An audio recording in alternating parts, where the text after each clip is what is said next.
On the news, the federal government reverses decision on fuel subsidy to make additional provisions for fuel subsidy beyond June.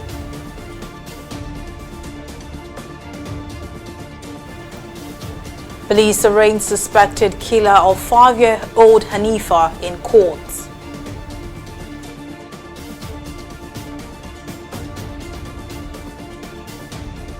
And Burkina Faso President Kabore reportedly detained by military.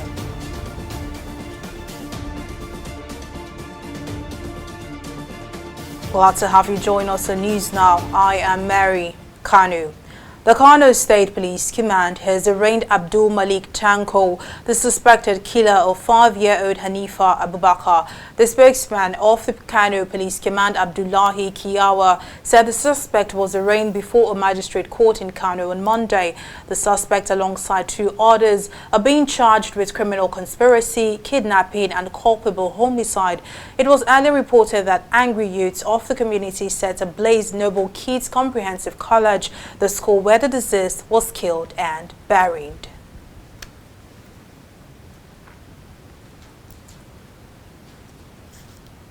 And following plans by the Nigeria Labour Congress to stage a nationwide protest over impending removal of fuel subsidy, the federal government has said it will extend provision for the fuel subsidy beyond June 2022. The Minister of Finance, Budget and National Planning, Zainab Ahmed, disclosed this on Monday at a meeting with the President of the Senate, Ahmed Lawan, at the National Assembly complex in Abuja. Our correspondent Mojisola Matami tells us more in this report.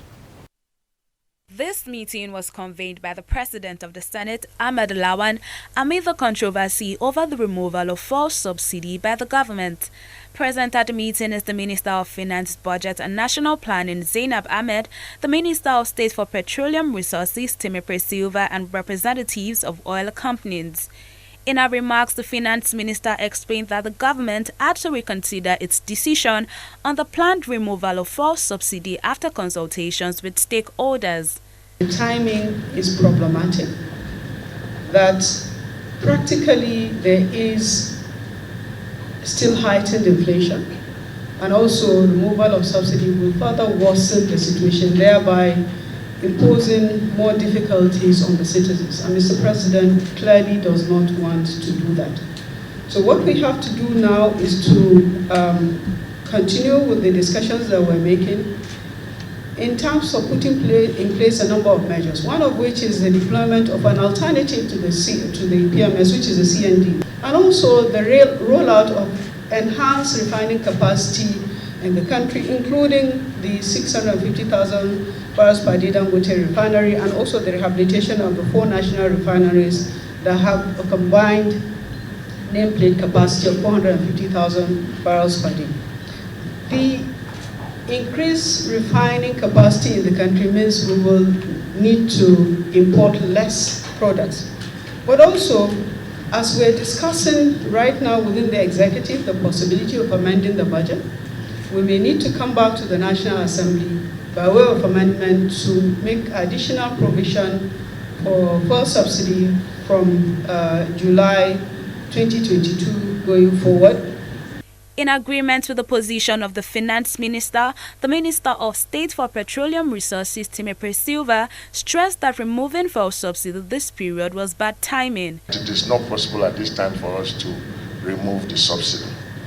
We know that some naysayers, some political people will try to make political capital out of it, but it is not within the contemplation now of this administration to remove subsidy.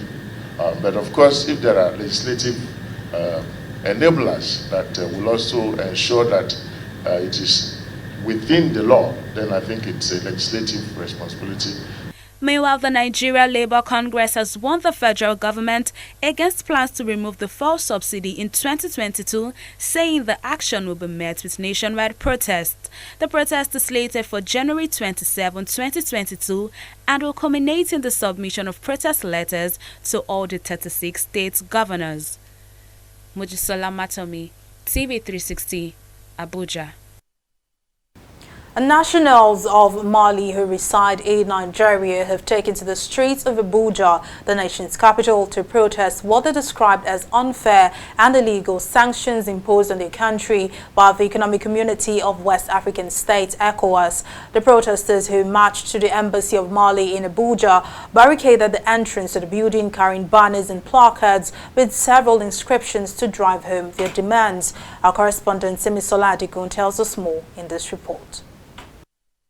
After 2 successful coups in the last 2 years, the military junta in Mali had promised to restore civilian rule to the country in February 2022 to avoid sanctions from the Economic Communities of West African States, ECOWAS. But this was not to be after Mali's transitional authorities announced a few weeks ago that elections will now be held in December 2025. For reneging on its agreement, ECOWAS decided to impose a raft of sanctions, including the closure of air and land borders and the halting of financial transactions with the West African country. But this decision by the regional bloc did not sit well with some people, especially the Malian community in Nigeria. Condemning ECOWAS actions, scores of Malians living in Nigeria took to the streets in Abuja to stage a protest as a show of support to the leadership of Mali. Speaking at the protest, Chairman of Malians in Diaspora Abuja Chapter Kamisoko Sekou faulted ECOWAS for imposing sanctions on Mali. Sekou explained that Mali does not need sanctions at the moment. Instead, he says what his country needs is support from the ECOWAS community and from each member state of the supranational organization. We are against anyone where is coming to do anything for other things for our country. We are against that. We are supporting fully our government and our soldiers presently now. We don't need any intervention to anyone. Again, any foreign soldiers in Mali, we need them to come out from our country. We don't need any of them. They are there to destroy our economy. They are to destroy our society. Speaking after receiving the protest letter from the protesters, Malian ambassador to Nigeria, Mustafa Traore, said the Malian community felt the need to approach the embassy to express their reservations over the situation in their country. He thereafter maintained that he will pass their demands to the appropriate quarters. ECOWAS sanctions on Mali are illegal and not fair, and they are just urging ECOWAS to lift these sanctions immediately. The other message is that Mali does not need sanctions right now. What Mali needs is a support from the ECOWAS community, from each and all member states of ECOWAS. And the other message is that Mali will stand against all sanctions, and we will go through these hard times, and we will go out stronger and more unified as a nation. The economic sanctions placed on Mali by the Economic Community of West African States, ECOWAS, has caused shortages in markets, raising fears of more hardship for the landlocked state. Simisola Adigun, TV360 News. And now to education. As the world celebrates the 4th International Day of Education under the theme Changing Course, Transforming Education, the Rochers Foundation has announced scholarships for 200 less privileged students in Calabar, Cross River State. The foundation says the students will begin their academic pursuit at the Rochers Foundation's new institution in Cross River. Over 25,000 indigent children have received education from the foundation since inception in 1998. In line with the theme of this year's celebration, we at Rochers Foundation have considered education as a tool for unity and development. This was the drive behind our international college, the Rochers Foundation College of Africa. Currently, we have 180 students from about 21 African countries. As a society, we must rethink education. We must see education as a wholesome enterprise with the power to change and grow every facet of a nation. The vision to give scholarship to at least 5 indigent children from different African countries is daily yielding its fruit. We are seeing progress within our students. They no longer see the lines that divide them. They no longer see the borders that divide them. They see their unity in diversity. Our friends from the press, we are also pleased to announce the addition of our Roches Foundation mentorship program. This new initiative, which would kick off this year, seeks to transform education by focusing on the mental and emotional aspects of a child's life. On this International Day of Education, we must also reiterate the importance of creating a safe and healthy environment for learning across all schools in Nigeria. In light of recent national events, we as a foundation strongly condemn bullying, and we hope to ensure that all students and all schools learn in a very safe environment. The federal government has been charged to revive all mineral mining areas to boost economic growth in the country. Kogi State Governor Yahaya Bello made the charge at a movie premiere in his honor in Abuja. The governor, who was represented by the Kogi State Chief of Staff Abdul Karim Asuku, explained that by reviving the resource areas, unemployment rate and insecurity will be alleviated. What you've been able to watch here is that of Kogi State. And as we know, Kogi State is more or less a microcosm of the larger Nigeria. There is no problem that is comforting our present Nigeria that were not there in 2016 before His Excellency, my boss, mount the leadership as the #1 citizen of Kogi State. To mention but few: security, the leadership dexterity, and the brevity of His Excellency. We were able to surmount that to a standstill. Meanwhile, government officials and other dignitaries present at the event commended the effort of the Kogi State Governor in tackling insecurity in the state. They also called on him to run for the presidency in the forthcoming elections. It's a great movie about a great Nigerian, and it reflects the character of the man. Very, very decisive, very courageous, clear thinking. A wonderful man that has done a great job for his people in Kogi State. He's a wonderful one. They have to call for him to run for president of Nigeria because of what he has achieved in Kogi State. Security is top-notch. Number 2, women inclusiveness, youth inclusiveness, and of course, Alhaji Yahaya Bello is a man that makes a child of nobody to be somebody in the presence of everybody without consulting anybody. Well, we'll take a break here, but still to come, Dangote oil refinery to begin processing 540,000 barrels per day in the third quarter of 2022. We'll bring you details of this story right after this break.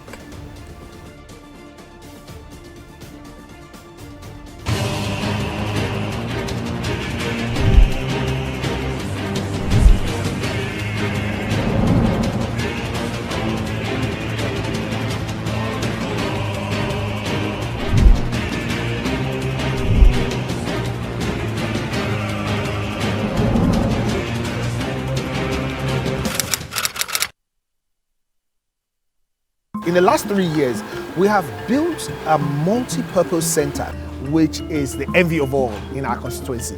And I can tell you that the people who are living there are already enjoying it.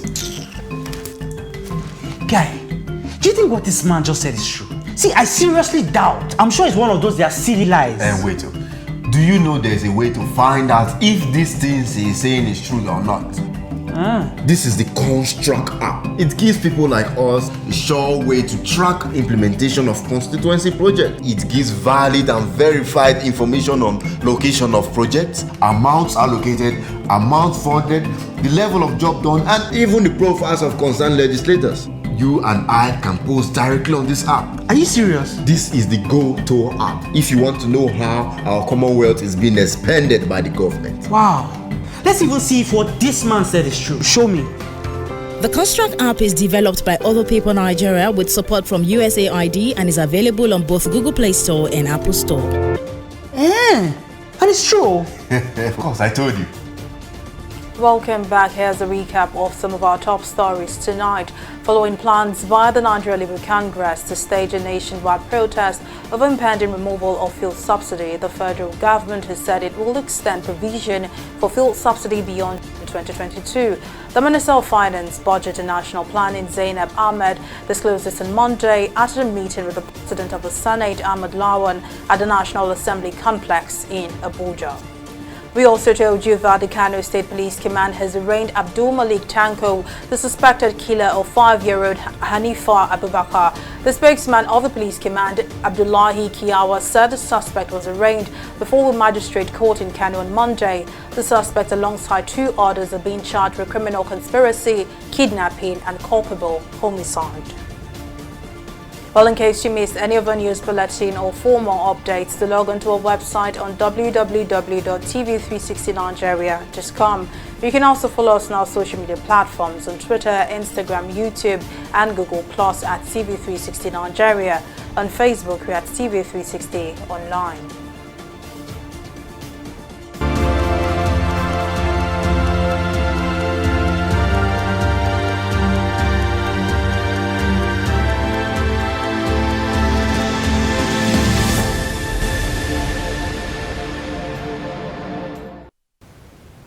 Nigeria has continued to record a surge in COVID-19 infections. According to the Nigeria Center for Disease Control (NCDC), an additional 228 cases have been added to the country's total caseload, raising the country's infection tally to 252,187. The NCDC, in its latest update, said the new cases were logged in 13 states and the Federal Capital Territory. The breakdown of the NCDC data revealed that the Federal Capital Territory recorded 110 infections, followed by Gombe and Lagos with 38 and 32 cases respectively. The agency also disclosed that no fatalities were recorded on Sunday, leaving the total death tally at 3,124. And the Lagos state government has declared that a 4th wave of the COVID-19 pandemic in the state, which was triggered by the new Omicron variant, is over. This was officially made known by the State Commissioner for Health, Akin Abayomi, via his official Twitter account. On December 7, 2021, the state announced the beginning of the 4th wave as the daily infection figure from the virus spiked. The Commissioner also noted that there was a reduction in positivity rates of COVID-19 infections from 29.3% recorded on December 21st to 1.9% as of January 20th. Abayomi further advised residents to get vaccinated and continue to adhere to non-pharmaceutical interventions to further reduce the spread of the virus. We'll take a break here and return with more stories in business. Do stay with us.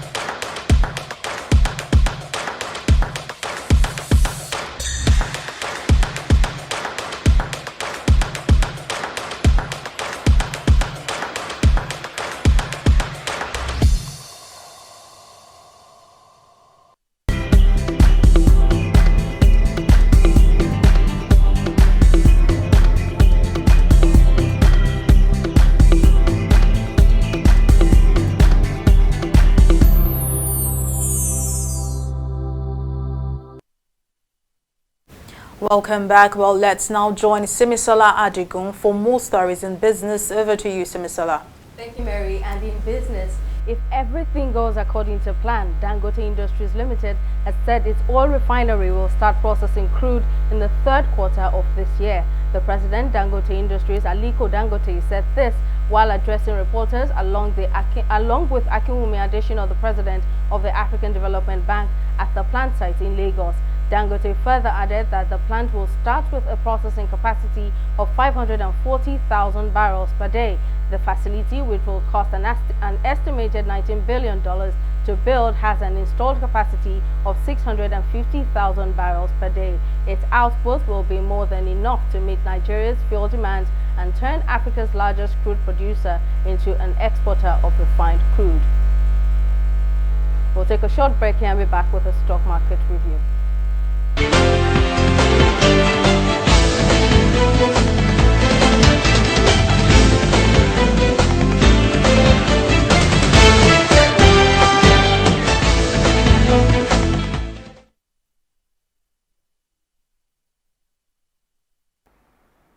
Although the Nigerian stock market commenced the week bearish, positive investors' vibes continued on the market amid headwind in the macroeconomic environment and rising oil prices in the international market. The all-share index of the Nigerian Exchange Limited and market capitalization increased by 3.38% to close the week at 45,928 basis points and 25 trillion naira respectively. In the aggregate, 106 NGX equities participated in trading, ending with 15 gainers and 26 losers. Living Trust Mortgage Bank and Northern Nigerian Flour Mills led the gainers with 9 naira 79 kobo, while the losers counter is led by Regalins and FTN Cocoa Processors with a combined loss of 74 kobo. At the end of first weekday of trading on the Nigerian Stock Exchange market, a total volume of 278 million of shares valued at 2.887 billion naira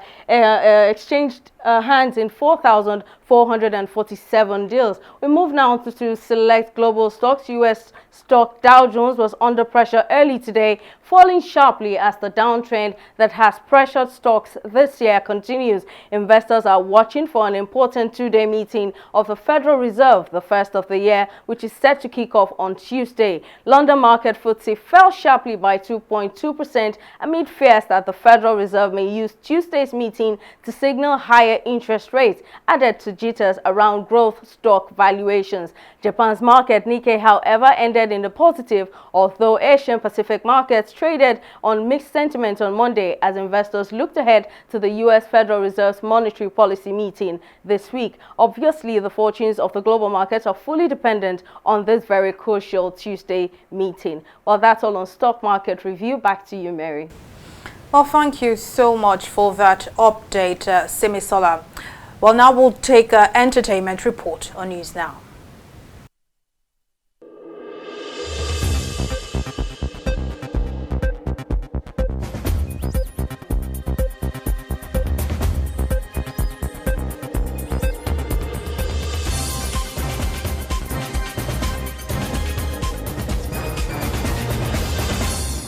Popular Nollywood actress Mercy Aigbe is currently the hot topic on social media after she set the internet agog on Sunday following the unveiling of her marriage to movie promoter Kazeem Adeoti, aka Adekaz. Reacting to the unveiling, Aigbe's ex-husband Larry Gentry shared an old group picture of himself, the actress, a new lover, and Adeoti's wife, with a follow-up caption hinting that his suspicions have been proven. The actress separated from her estranged husband in 2017, and the duo had frequently engaged in social media clashes since then.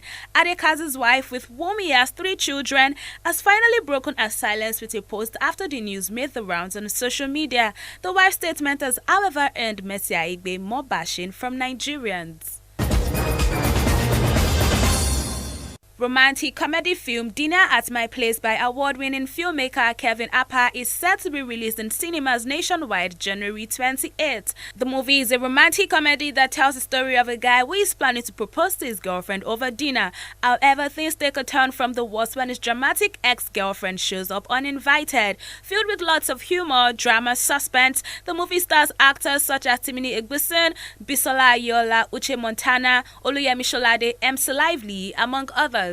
And that is all that we have for you in the entertainment segment of News Now.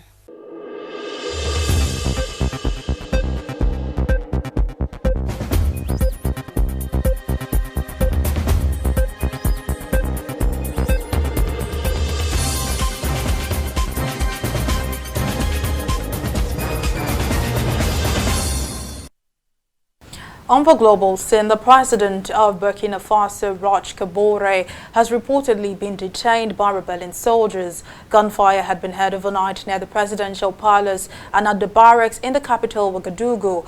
The government on Sunday denied suggestions of a military coup or that the president was under arrest. Kabore's government has been facing growing protests against its handling of a deadly Islamist insurgency in the country. Kabore, who has been in power since 2015, was re-elected in 2020 on the back of promises to make fighting the jihadists a top priority.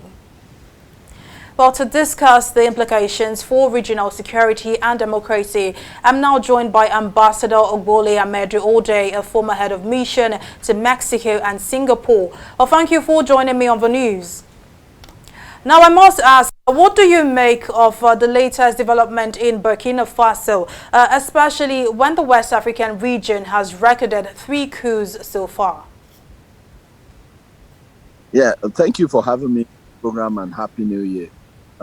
It's unfortunate, as unfortunate can be, because it looks like there's an increasing number of political instability on the west coast of Africa. In the last couple of years, we've witnessed military intervention in Mali and Guinea, and it's pseudo, I say pseudo, quote and unquote, in Chad. For it to happen again now in Burkina Faso, even though the situation is murky, it lends further credence to the unfortunate situation of political instability engineered by a model of reasons on the West African coast. All right, now I must ask again, why does the region keep recording coups? Now, despite being members of ECOWAS, of the African Union, which clearly spells out sanctions for toppling a democracy? Over the years, let me focus more on our region, West Africa. Since the fall of the Gaddafi government in Libya, there has been a flow of light weapons and small arms down south across the Sahara into the Sahel region, coupled with infiltration by the Islamic ISWAP and Al-Qaeda elements in all of this region, including Nigeria, and they've been taking positions and violent overthrow of the system that we have on ground and all.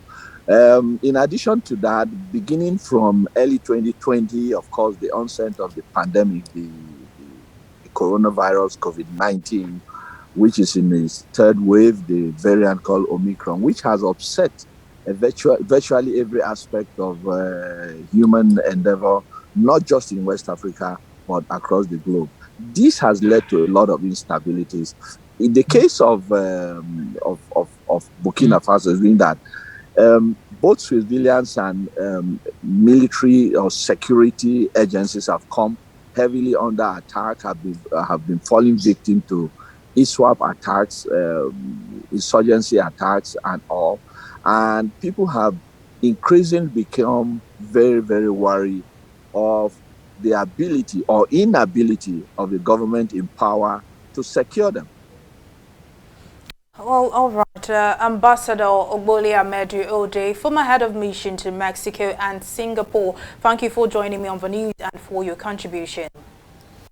And now in sports, Nigeria's Super Eagles bowed out of the ongoing Africa Cup of Nations tournament in Cameroon after a shocking 1-0 defeat to the Eagles of Carthage on Sunday. In what was a disappointing 90 minutes of play, the Eagles reduced to 10 men in the second half of the game, missed chances and were eliminated from the competition by the Tunisian side. All details in this next report. The ongoing Africa Cup of Nations tournament has held the continent spellbound, with fans and lovers of football rooting for their choice team to emerge champions. I promise you that, inshallah, we are going out to make Nigeria proud. Starting as favourites in the tournament, the Super Eagles of Nigeria, 3 times AFCON champions, reached the quarterfinals with a 100% record, winning all 3 group matches and qualifying for the round of 16 top of the table. Making the nation proud by achieving such a feat, the team got the president's attention, who charged the team to return with the trophy. Gentlemen, because we have been doing Nigeria proud, we are very impressed with your efforts, and your efforts are paying in the sense that you are winning. Please keep on winning. The federal government is supporting you within the resources available. Just as the team was relishing in their achievements, progress and promises by the government, the run of wins by the Eagles came to an abrupt end as the team failed to impose themselves on the Eagles of Carthage. Disappointed by the elimination of the Eagles from the tournament, Fans say despite the lineup of professional players, the team needs to go back to the drawing board for an improvement in their performance in their upcoming World Cup playoffs. Yesterday's match was the spirit that we have on them, that Super Eagles are now good. You know, that's what gave us joy, love and happiness and unity in this country. But it was woeful. So we are not happy about what they did yesterday. At least they're supposed to play on instruction. They underrate the Tunisians and they believe that they are going there to go and conquer them. It's highly disappointing because over the time we have an experienced and qualified players in which we believe that at least to semi-final, but it's quite unfortunate that we can't make it up to. With the World Cup playoffs fast approaching, fans of the Eagles say they need to see other teams as a threat and never be overconfident. They should work on their midfielder because that midfield is is not okay. They don't have good 10 and they don't have good 10 that would the creative midfielder. Even though 9 we don't have, but we have 9 because this guy is Osimhen didn't attend the Nations Cup. I believe he can perform in the World Cup qualifier. This Tunisia match should be lesson to the coach and the players. They're supposed to go back and watch this match before enter into another match. With the Eagles out of the competition, interim coach Augustine Aguavoin, who was appointed interim head coach of the team following the sacking of Gernot Rohr on the eve of the competition, has stepped down from his position as manager as the team will now look forward to the 2022 FIFA World Cup African Zone playoffs in March against Ghana. Mary, Kano, TV360, Nigeria. And for a quick review of Sunday's game, sports journalist Jide Olaniran joins me now on the news. Well, thank you for joining me on the news. Now, the question on everyone's mind is whether the Super Eagles get it wrong. Do you have answers to that? Yes, thank you very much. The Super Eagles show that they wanted to proceed to the next round, but unfortunately the Tunisians wanted it more. Because how do you explain playing against a team that was depleted by COVID-19?